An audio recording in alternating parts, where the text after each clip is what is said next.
So now that part 1 of Dragon Ball Legends 4th anniversary is done and dusted, it's on to part 2 with new disappointments ahead. But before we get settled with part 2, I'm sure that we are all under the agreement that part 1 was an absolute L on every level. But anyways guys, I'm Blazed Apples, I'm back with another Dragon Ball Legends video here today. And today, in the spirit of fun and what ifs, I'm gonna try and plan out a better part 1. Which isn't that hard, by the way. And if you want to see more videos like this, then like and subscribe, or else your life will turn out to be as horrendous as part 1 of this anniversary. Also, comment what you do as well, because some of you have some really cool ideas. The objective of this is to right the wrongs of part 1 of the anniversary and to make it as enjoyable as possible while also being believable and realistic and not ridiculous. Also, I want to say that I won't be including Dragon Ball Super superhero units here, just to show that movie delay does not equal bad anniversary. And also I need to say that whatever I don't bring up or mention, like the extreme battle and stuff, that all still exists here. This is just me building upon or tweaking what we already have. But no emergency maintenance, by the way. The biggest problems for me were the banners or lack thereof, and the events / content or lack thereof. Let's start with the anniversary banners. In my universe, UI Goku is still the anniversary headliner, because how could he not be? I've said this before. They released the most hyped character in the worst anniversary. So a lot of people have soured on him. As for his banner, his original banner was god awful. Absolutely useless unless you pull the UI Goku or the Vegeta, who by the way nobody uses. I don't ever see him in PvP, and I actually don't hate him. I had quite a bit of fun using him when I was struggling to pull UI Goku, and that's another problem with these step-ups these days. They release a new LF and then one other unit, and sometimes it won't even be a sparking, it'll be an EX only. I remember when LFs would come out and there would be like 2 other sparkings on the banner with them, so that if you didn't pull the new LF, then at least you have these other characters that you can get and try out in addition to maybe a new EX or 2. So I'm gonna fix that problem right now. For the UI Goku banner, let's call it Transcending Might. As the headliner, we will have LF Ultra Instinct Goku, meaning the new Ultra Instinct Goku. That doesn't change. I'm happy with him being the focus, and I'm happy with him as a unit. Alongside him, we will have Transforming Master Roshi from the Tournaments of Power. They gave us blue balls by putting buff Roshi with Urien as an EX, so Urien can just get out. Roshi deserves his own unit. And for the second sparking will be Vegeta. The same Vegeta that got released, but the only difference being is that this Vegeta is a revival Vegeta. He is Super Saiyan reviving into Super Saiyan Blue Vegeta. I don't know why they didn't do this with him in the first place, because literally nobody runs him, and him having a revival will change that instantly. As for EX units, I'm fine with Kale, that's just whatever, but Urien can GTFO, nobody cares about her. They only care about Roshi. So instead, the second EX unit will be EX Vados from the Tournaments of Power. That's a solid choice right there. Okay, so we got our new units, now let's go over some featured and returning units to put alongside them. In addition to UI Goku, there was 6 other LFs on the original banner, but for this one I'm only gonna put 4. So we'll put LF Full Power Jiren, LF Super Saiyan Blue Vegeta, LF Vegito Blue, and LF UI Sign.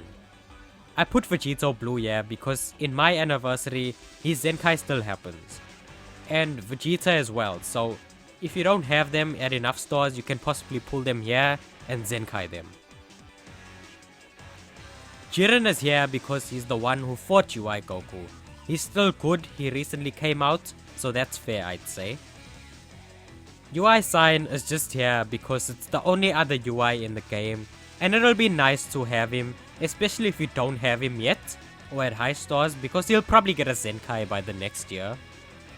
In addition to these LFs on the banner, I'm also putting Ultra Super Saiyan Blue Kaioken Goku on this banner. This will make it a must summon. Whether you pull him or not is another story though, because I wouldn't have him at high rates, because Ultra units to me should be these special hard to get units, but he's there to enhance the banner and for people who wanna test their luck. And he's from the same saga, so why not? So that was our UI banner, and I think it's a good banner. I put a couple of decent LFs there, more new units and an Ultra to make it a million times more appealing. But this is the anniversary, and like previous anniversaries, this one will have multiple step ups to start us off. And the perfect candidate for this is Janemba. LF Janemba from Dragon Ball Z Fusion Reborn. The ultimate evil. The movies team hasn't been really used that much lately, and regen is pretty much non-existent these days, so let's release this guy to try and add more diversity to the meta. Janemba is one of the more popular movie villains, so people will be excited for him. Alongside him can be Ultimate Gohan from Fusion Reborn, you know, the one that one-shots Frieza. That's cool, and Super Gotenks. These may not be the hypest units, but I want to try and not go too crazy, and I'm sure that you guys can tell by now that Ultra Super Gogeta will be included in this banner too, and he's like one of the best units in the game. So him and Janemba are the selling points of this banner. I'm not gonna go into kit details about all the characters, but rest assured, in my universe, they all hold up in the current meta, so that gives them value. Alongside Janemba and Gogeta, we will have LF Kid Buu, who is still very good, LF Piccolo in case you need to Zenkai him, LF Corrupt Zamasu in case you had bad luck with pulling UI and you need a red God Key unit, and LF Cell for regen and powerful opponent buffs. As for EX units, we will get EX Pycon, and for the first time ever, EX Veku. He will be like, you know, one of those troll characters, like, you know, like Hercule and Yajirobe, those kind of characters. So this banner has, I would say, a higher quality and a higher quantity of better returning characters, but the other one has the hypest character of all. That balances things out. You have two banners to choose from, and they are both appealing. This is how you get people to wanna summon and spend money on this game. So those are our two anniversary banners for part 1. Whichever other banners, all the guaranteed stuff, all the 10 tickets, all the 10% LF stuff, all the other banners that we got in part 1 originally, that will all still be here. That's all fine. Nobody really complained about that. It's just the main banner, or in this case banners. They needed to be more appealing and more rewarding. The login bonuses are all fine, nothing wrong there, except, you know, just give us the 23-hour adventure as a login bonus. I don't know why you guys changed that, so that we have to keep buying it, because, you know, like when we log in every day, we can just keep resending them, because they're in our jobs already. But login bonuses are fine. Let's move on to events, because one of my biggest issues with this anniversary is the lack of events and also the quality of events.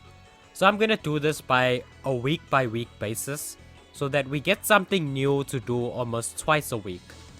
So the anniversary started on May 28th and part 2 starts on like the 22nd of June.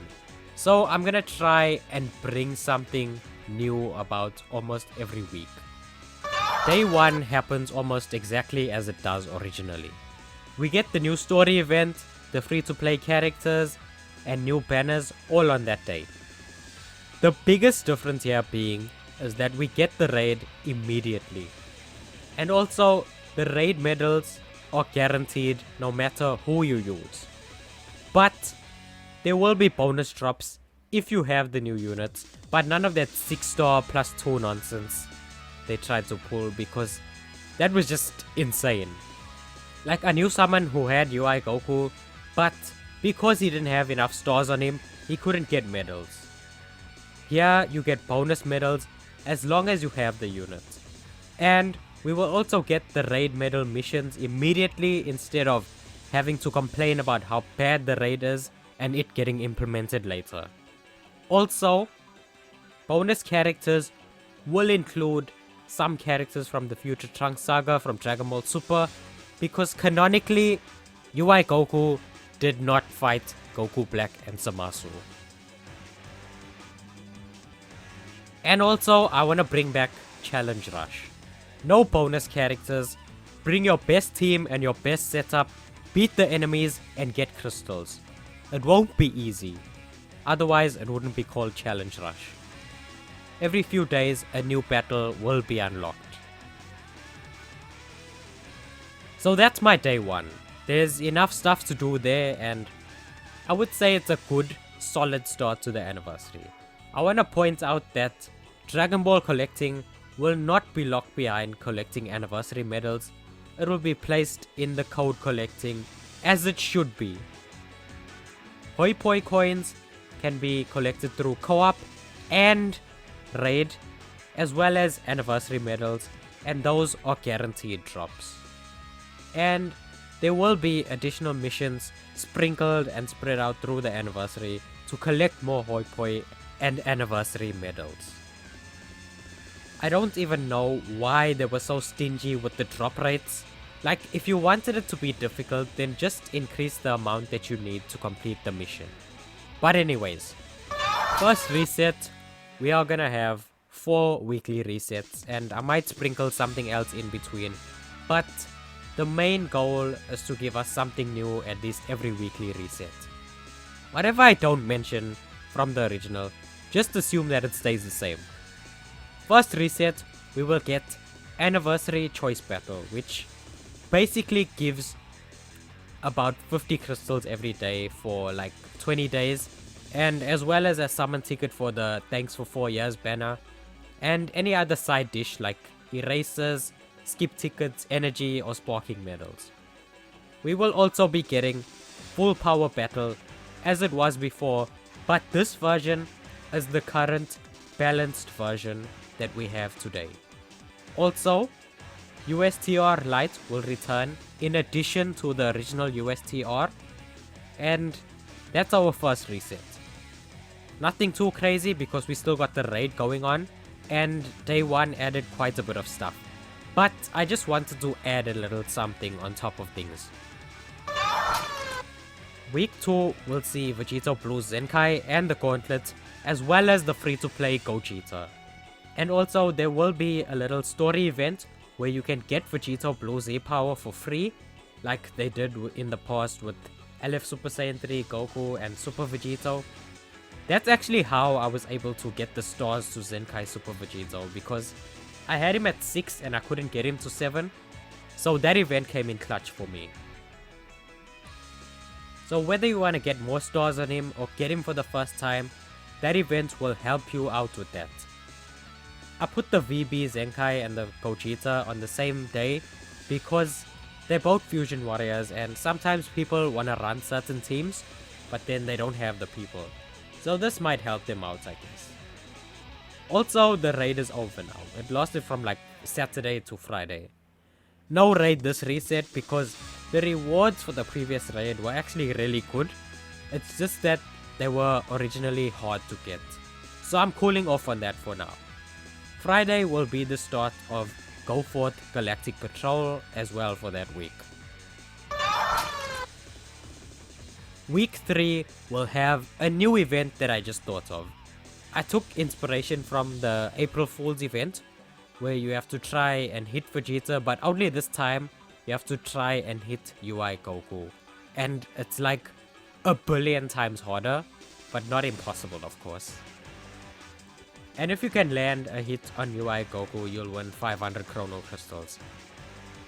I would also like to Zenkai EX Red Gogeta from DBS Broly, since we got the new Broly equipment and the new Gogeta as well, and the VB Zenkai, so he ticks all those boxes there. And he's a beloved EX unit, so why not? So there will be an event like the Raditz and Vegeta event, etc. that came before. Also, that event that gave Z power, I forgot the name, but it gave like 50 EX or sparking Z power a day. Bring that back as well. Help us boost our characters a bit. Week 4 won't be as big, but one of the main problems with this anniversary is that they barely added content every week. So I'm just like putting in small bits without being ridiculous, but it already seems a billion times better compared to nothing at all. Week 4 will have a special raid for those who can't afford to scan QR codes. So it'll be like a raid where you can grind it and you can get up to 3 Dragon Balls from the exchange shop. And of course it'll be against Sun Shenron, because who else?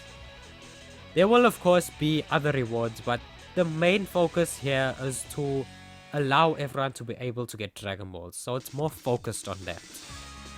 And spoiler alert, if you're wondering why I only added 3, then I will in fact add another one in part 2. And I will also be bringing back the Rising Rush challenge, which is a little fun mode where if you can get a certain amount of damage with the Rising Rush, you'll clear the stage and win the challenge. Everyone who clears this challenge will be rewarded, but in addition to that, the players who get the highest scores by the end of the event will receive their own special one-of-a-kind rewards, you know, like titles and card sleeves and stuff. To make it fair, this event will be contested under LBR rules with no bonus characters. So that's week 4. I must state again that this is just me adding to the anniversary. The stuff that I didn't mention all plays out as it did originally. So like, this is basically the anniversary as it was, but me making a few changes and fixes and adding things to it. This could have been a good anniversary. It didn't need to be the best, but it could have been very enjoyable and fun and engaging. But what we got instead was the worst ever. And it sucks because with some tweaking, the devs could have made it work.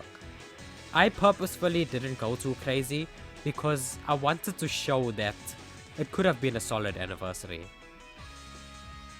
They could have done literally anything and it would have been better than what we got originally. We'll see how part 2 turns out by the end, but I don't have any hope for this anniversary. It's lost. So I hope you enjoyed my fantasy. Look out for part 2, leave a like on this one, and subscribe to the channel. Peace out.